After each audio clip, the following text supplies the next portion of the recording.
Hello, I'm Kirsty Young, and this is a podcast from the Desert Island Discs archive. For rights reasons, we've had to shorten the music.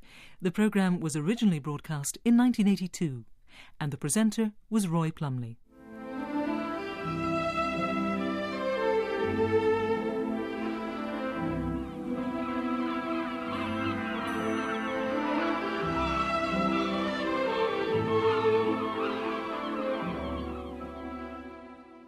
Our castaway this week was described in the Times as the eccentric biologist.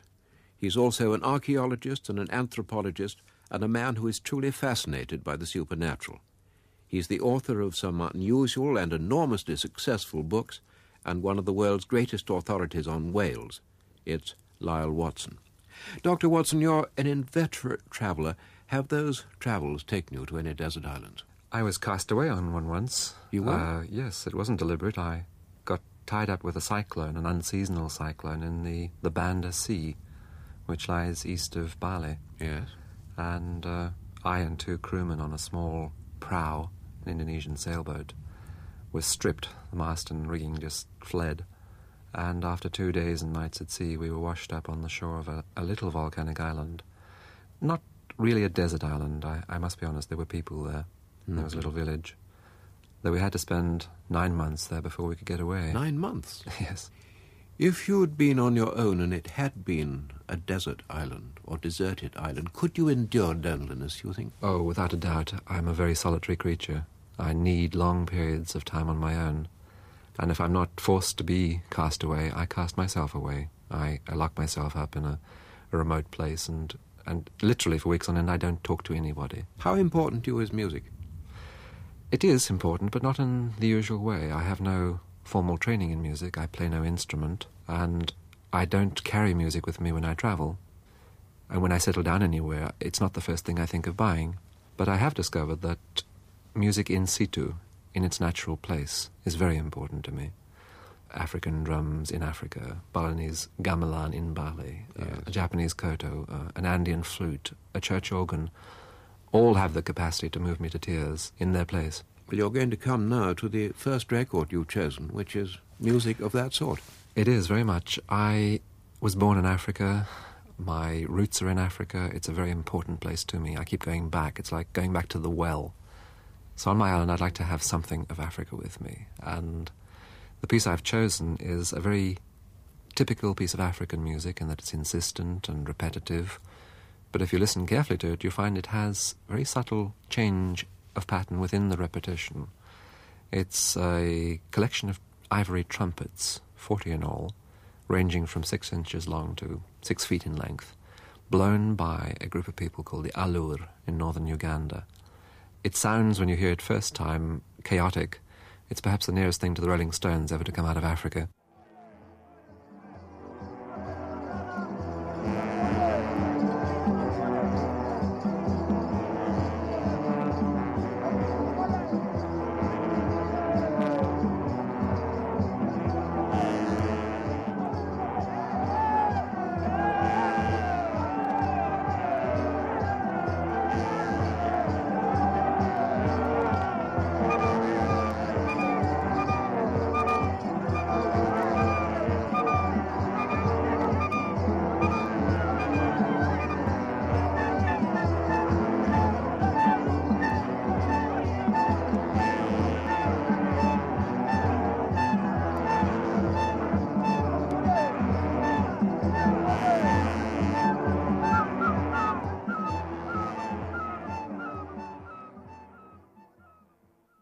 The Aguara trumpets of the Lyall people of northern Uganda. Now, you're from South Africa. Yes, I was born there and spent my first years there. Of Scottish stock, I presume? Yes, some distance back, about 6 generations away from Scotland. Were you brought up in town or country? A little of both. My father was an architect and itinerant. We travelled a lot. Now, natural history was one of your very early interests, I believe. I was highly precocious and started reading at the age of about 3. I'd read the works of Galsworthy before I went to school. But one of the most important things that happened to me at the age of 7 or 8 was I was given a copy of Robert's Birds of South Africa, which is the standard text on the birds of the area. By the time I was 8, a year later, I knew every single one of the 900 species in there. Really? You tracked them all down, you could see them? I hadn't seen them in the field, I knew them by sight. Mm. And then I set out to look for them, and collecting of this kind became a passion for me. You studied at 2 South African universities. What subject? All the natural history subjects they had on their lists, botany, zoology, geology, geography, and I added to it things I thought would be useful, like psychology. And marine biology, I believe, was Yes, a later fascination. I went on to do a master's degree in marine biology. I was particularly interested in dolphins, always have been. They moved me. I wanted to know how they worked, and I began work then on them. Then to London. Was that to take your PhD? Yes, I went via Germany and Holland. I worked for a while with Konrad Lorenz of animal behaviour fame, studied anthropology in Holland, and then finally decided I had to have the right credentials. I wanted to work with monkeys, with mammals. And the only person at that time who was expert in mammalian behaviour was Desmond Morris. At the London Zoo? Yes, he was curator of mammals then. A wonderfully lively man. It was a beautiful time. Those were his pre-naked ape days. He was still interested in hairy apes, but he was graduating. Yes. And he was my supervisor. I was his first student. And as part of our study program, he would take me and several others off to do things like watching all-in wrestling matches. And we'd buy the seats in the front row and then turn the chairs round and watch the crowd. That was where man-watching began. Were your personal finances satisfactory, or did you have to do some work on the side to get you through? Oh, I was a penniless student, and as an overseas student, I had no grants, none available to me. I had to find a part-time job, and I took whatever it was going. My first job was washing dishes at the Earl's Court Motor Show. Then I graduated to a large hotel in the West End, which shall be nameless, where I became a cook. A cook? I had no qualifications to be such, but they paid 8 and 9pence, so I said I was a cook. That was more than washing up. That was 4 times as much. What did you specialise in cooking? Well, we started off doing mechanical things, but we had a wonderful chef there who taught everything from the word go. Graduated from salads to soups, from soups to meats, meats to fish, and finally, in my 3rd year there, I was working as 3rd assistant to the soufflé chef. And there was a crisis one night. He was doing a special burgundy soufflé, and some idiot with a trolley bumped the oven, and the entire thing collapsed. Oh, no. And the poor man had a heart attack and died on the kitchen floor. This is in the middle of the evening meal. The chef, Charles, came running over and wanted to know what was going on, saw the man dead on the ground, and pointed to the 2nd assistant and said, "Take over." And the man said, "I can't, I'm not ready." I said, "I am, I'll do it." So I became chief of the soufflé department, and for another year, that was what I did. I worked in the zoo by day, and I made soufflés by night. What was the subject of your thesis? I was interested in communication, and I worked on monkey facial expressions. I speak 40 different kinds of monkey fluently. Really? And in the London Zoo now, 25 years later, there are still male monkeys. There's a particular mandrill who hates my guts. They have a long memory, do they? Oh, very. I hadn't seen him for 10 years. Why does he hate you? I made sneaky love to his wife once a week. I'd go and make the right faces at her just to see if I could do it if they worked. Mm-hmm. They did. We had a little affair going on the side, and he didn't like that. Still doesn't. Back in Johannesburg, you took over the direction of the Johannesburg Zoo, I believe. I had no intention of going back to South Africa. I had some political problems as a student while I was there, but this was an offer I couldn't refuse. It was a big zoo, 100 acres, an old zoo, but they had the money to rebuild it. And at that time I was one of the few South Africans who had the right kind of qualifications. I had grown up in a zoo here in London. So I went back and we did rebuild the zoo. It's now one of the biggest and most modern in the world. But that turned out to be a difficult time too, because politics intruded again. Absurd things happened. A man came one day to the zoo. I just built a new lion area, big cats. And one day this man came in and said, "You can't do this, you're breaking the law." I looked at him. I said, "How?" And he said, "Well, you can't have black people and white people watching the same lions." I said, "You're joking. What do you want, separate lions?" He said, "Yes." He was quite serious. I said, "I can't do it. I spent my lion money. Do you have any other ideas?" He said, "Well, let's have separate viewing platforms." I said, "Well, that's an idea, but it's the same problem. I don't have the money." He said, "Well, let's have separate days then." I said, "All right, it's the law of the land, but how are you going to divide 7 days equally?" He said, oh, it's no problem. He said, we'll have the blacks on Thursday afternoons. So I got my two biggest keepers, both of whom were black, and we threw him out. And I was arrested the next morning. How long did they keep you? Oh, on and off for a long while. And then I got out and went to the Seychelles. Let's have another record. What's your second one? I would like to have on my island some voices. So I've chosen a motet by Thomas Tallis. It was composed, it is thought, for the 40th birthday of Elizabeth I in 1573.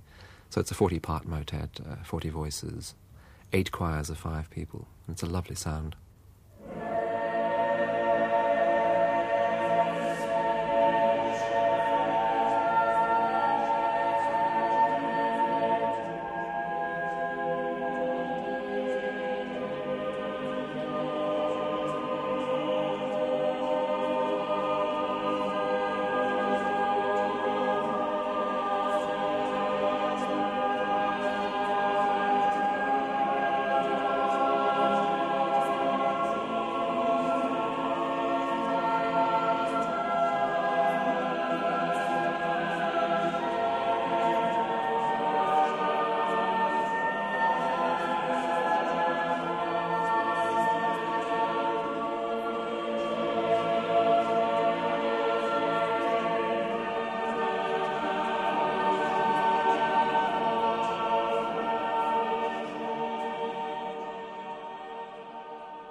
The Thomas Tallis 40-part motet Spermin Allium by the Clerks of Oxenford. You came and worked for the BBC for a while. The first thing I did when I came back from Africa was to see if I could find my way back into the mainstream. And there was an advertisement in the New Scientist one week. Reporter wanted, BBC, which I replied to, and found myself recruited to Tomorrow's World. This is when Raymond Baxter was still doing it. And James Burke and I joined the same day. And I spent a year with Tomorrow's World. Yes. Did you enjoy that? Very much indeed. It was a live programme. Went out every week, and every week was different. But I got a little tired in the end of talking straight to camera, saying something that I hadn't written myself. So I went into research and production later, and finally went into filmmaking, left the BBC to go off on my own. I was freelance for a while, made films on underwater archaeology in Greece and Turkey. Yes. And then set up my own life science consultancy called Biologic of London. And we offered the only complete design service in the zoo business. We would lay out, design, stock a zoo and train the keepers and then move on and do something like that somewhere else. And you led some expeditions up the Amazon, for example. Yes, I became involved with an expedition vessel, which I'm still involved with. And every year for 2 or 3 months we go off to a place that I choose. The Amazon or Indonesia or the islands of Melanesia or the Antarctic. We take a group of scientists and a group of paying passengers and just play it as it happens. This is how I've come to see probably more living species of whales and dolphins than anybody else in the world. For the last 15 years, you've been travelling virtually all the time. I have. I like to. I get edgy if I'm not moving. I love leaving places rather than going to them. I find my limit is 3 months anywhere. And if I find something that offers the opportunities I need, I'm very easily tempted. Where haven't you been? I haven't been to China. I would have gone when it was difficult to get there. Now it's easier to go. I have less inclination to do so. Let's have some more music. I'd like to have some modern jazz, something cheerful. I particularly like subtle, intricate jazz, the modern jazz quartet, Miles Davis. But I've chosen a flute. I have a passion for flutes. I've chosen Herbie Mann, not because I think he's the greatest flautist ever, but because this piece particularly means a lot to me. I was at the Newport Jazz Festival in 1965, and he played a classic, a piece of good old jazz called Comin' Home Baby. And then he played it again, and the second time they played it, he brought Ben Tucker, who was the composer, up to take over the bass, the double bass. And it was magical. I've never heard anything quite like that. There was literally a standing ovation. I've heard it described, but never seen it happen. It happened that year.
Herbie Mann and Ben Tucker at the Newport Jazz Festival.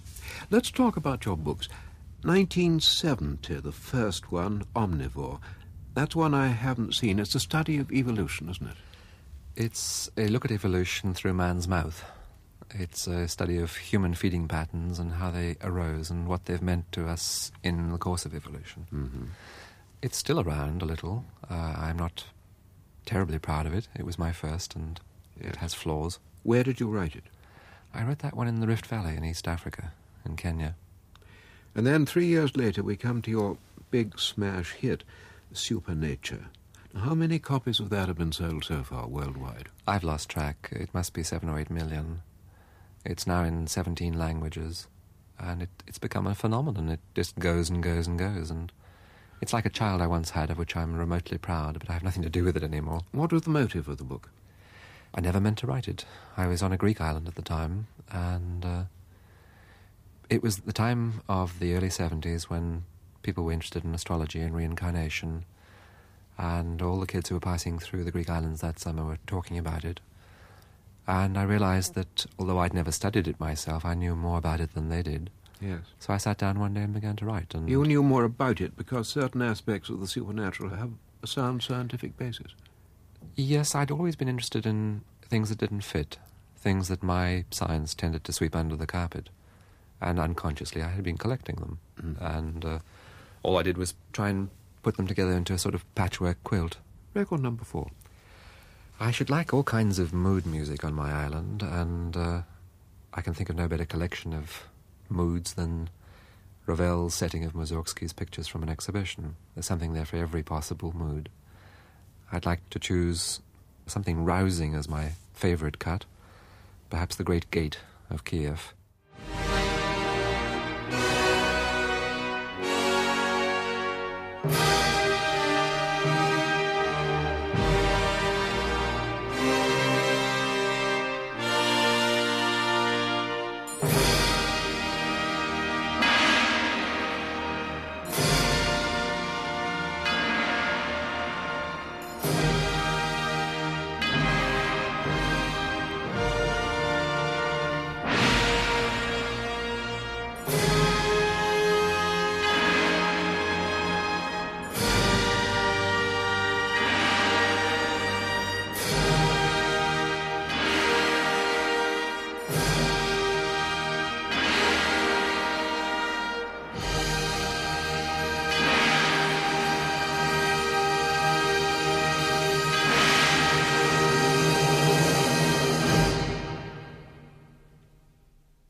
Mussorgsky's The Great Gate of Kiev, played by the New York Philharmonic Orchestra, conducted by Leonard Bernstein.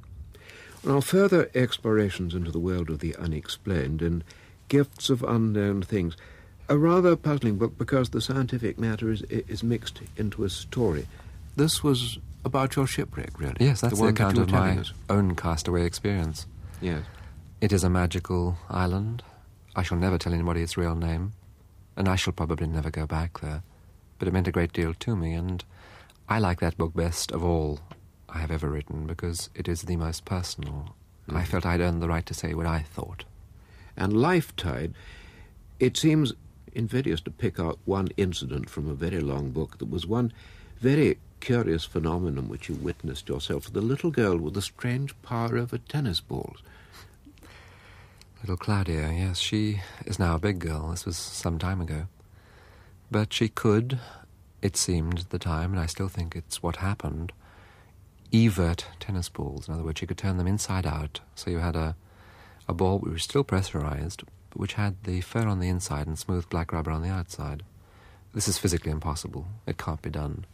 And yet I saw the child do it on several occasions. Mm-hmm. Her father wrote to me, and that was one of the strange things I went to look at, which altered my whole perspective of reality, and brought me, incidentally, more into tune with the real mystics of the day, who are not the gurus in Tibet, but who are nuclear mathematicians and subatomic physicists who deal in imaginary spaces, in particles that no one has ever seen or ever will see. They know that the world is stranger than most science will allow, that nothing is impossible. We've got to record number 5. Again, jazz, but this time traditional jazz. I have always been very fond of the early New Orleans jazz. It's my only musical passion, and I'm particularly fond of the blues. And I've chosen a man called Sam Lightnin' Hopkins, who is a master of the art. He makes it look so easily, it's effortless, almost casual. And I'd like to hear him, or have him on the island with me singing Buddy Brown blues. Lazy old Buddy Brown would be just right for the island.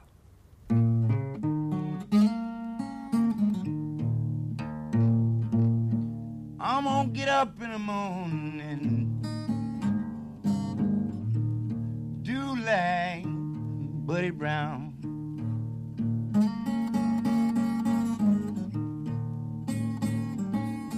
I'm gonna get up in the morning and do like Buddy Brown. Lightnin' Hopkins and Buddy Brown Blues. For the past 10 years, you spent a couple of months every year in observing whales in various parts of the world. And from that work has come a book, Sea Guide to Whales of the World.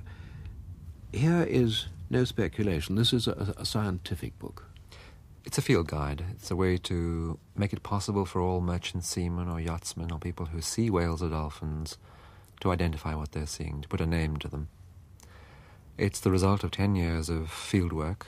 I have worked and travelled with a young artist, and we have together seen 67 of the 76 species that live. Mm-hmm.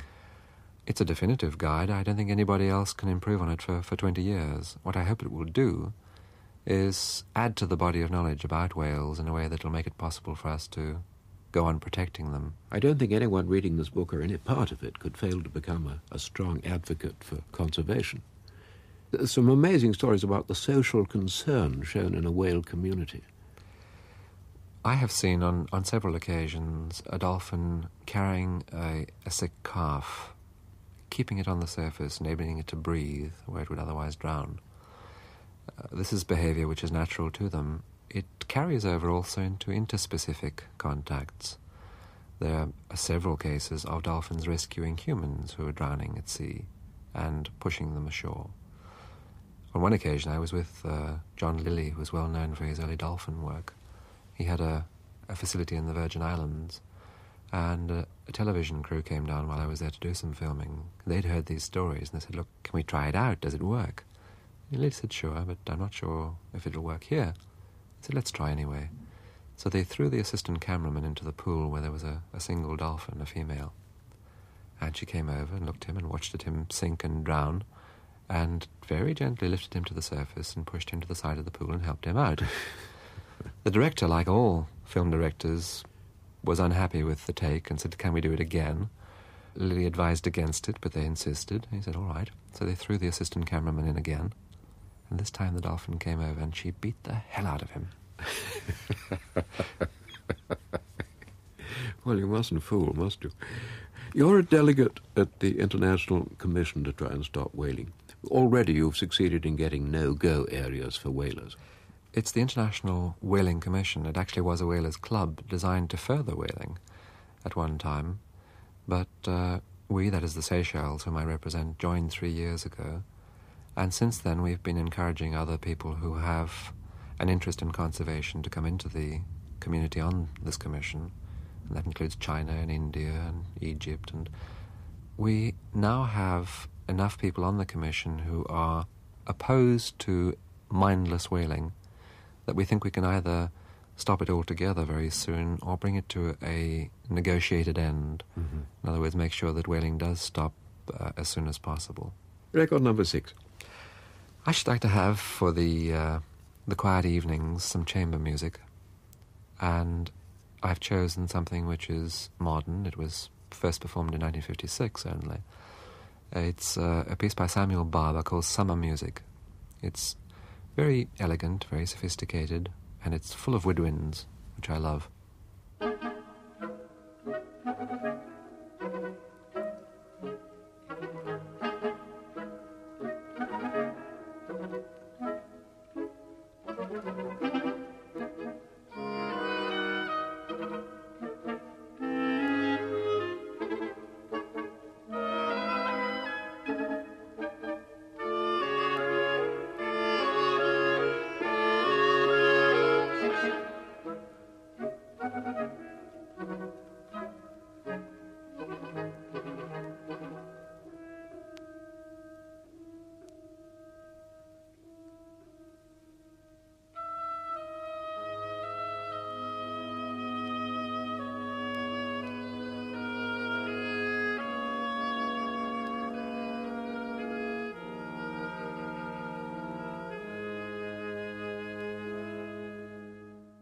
Samuel Barber's Summer Music, played by the New York Woodwind Quintet.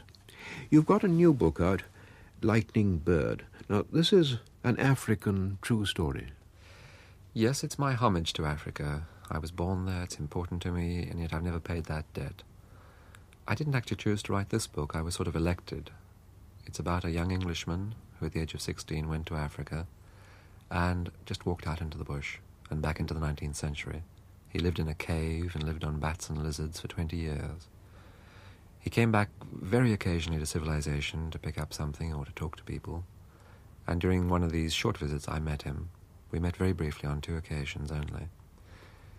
He died in 1978 and left me his notes. Mm-hmm. And I felt obliged to tell his story. He had worked with witch doctors and he knew a great deal about... He became a spirit diviner, a priest diviner.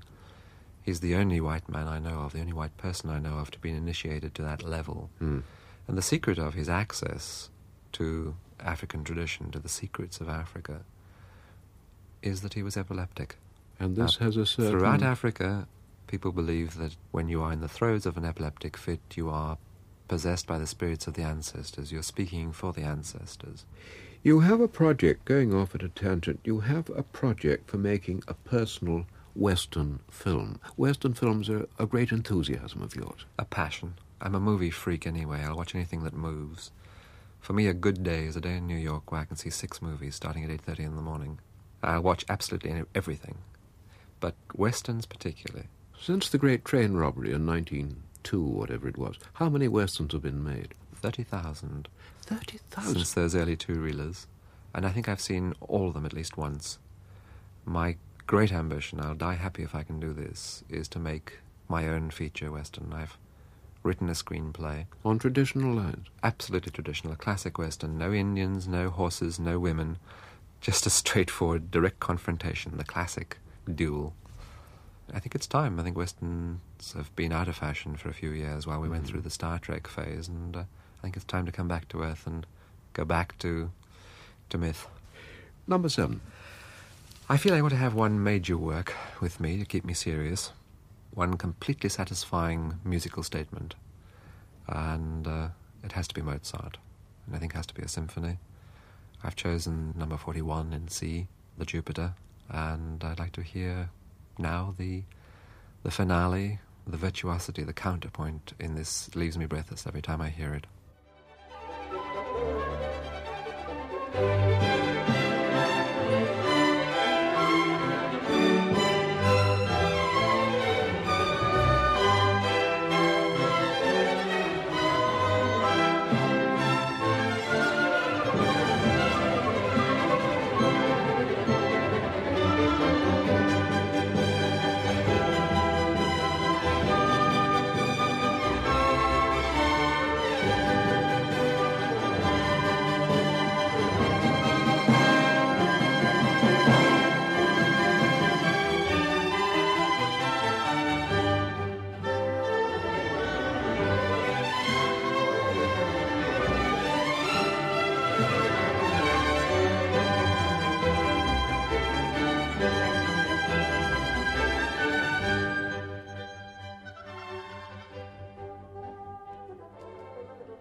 The beginning of the last movement of Mozart's Symphony No. 41 in C, the Jupiter Symphony, the English Chamber Orchestra conducted by Daniel Barenboim.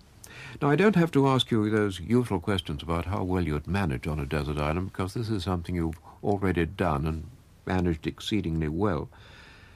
How about getting away? Could you build some kind of craft? Yes, I could easily. I wouldn't want to escape immediately. I'd revel in it for a while. I'd like to have, say, 9 months there before I started my boat building. Yes. I think that once I'd learnt to master the challenge of food and drink and shelter, I would then start the boat. And navigation would be no problem because... None at all. I have sailed single-handed across the Atlantic. Navigation is not nearly as difficult as people say it is. You have a 30-foot ketch in which you've... That's the one I sailed in. It's long gone. I've had another boat since. You also have a Mississippi River boat, which is a wonderful thing. Yes, that's my current have. headache. A 120-year-old wooden Mississippi paddle wheeler. a crazy thing to buy, but it was so beautiful that, and it was going relatively cheaply, that I bought it and kept it in Florida, where it's now undergoing all kinds of trials. It sank last month. Oh, no. We'll bring it up again. I do hope it's going to be all right. Let's have your last record. A difficult choice for me, but I decided in the end that I'd like a natural sound. On an island, a tropical island, I'm going to have the crashing of the surf and I'm going to have the raucous calls of seabirds, but no real bird song. So I've chosen a bird song. And the one I like most, which for me spells Africa, is the call of the cuckoo. It's one of the cuckoo family. And Burchell's cuckoo, the one I'm choosing, is a bird that you hear in the calm of the evening, producing a mellow, liquid, bubbling sound that is so evocative that I think I'll never tire of it.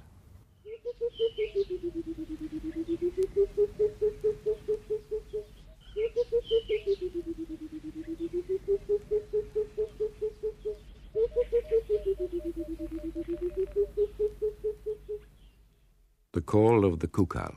If you could take only one disc and not 8, which would it be? It would be the call of the cuckoo. Right. And one luxury to have with you on the island, one thing of no practical use that you'd like to have. I'm sure you won't let me have it, but what I'd really like to have is a face mask. Face mask? I've discovered that if you are feeding yourself from the sea, you need to be able to see underwater. But that's obviously something very useful. It's not a luxury. So perhaps I could have a film projector with 20 of the best westerns ever made. Yes, and we'll bury that face mask somewhere in the case with the projector. Thank you. And one book, apart from the Bible and Shakespeare, which are already on the island. There's one book which I actually have with me all the time, so you may not even have to provide it, and that's Pear's Cyclopedia. Oh, the one-volume encyclopedia, bound in red.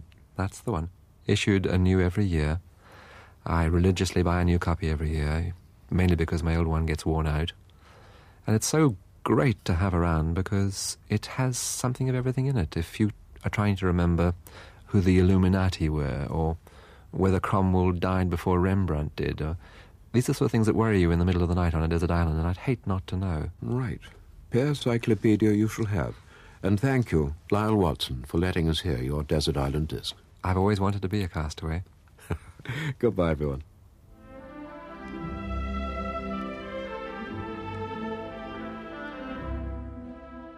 You've been listening to a podcast from the Desert Island Discs archive.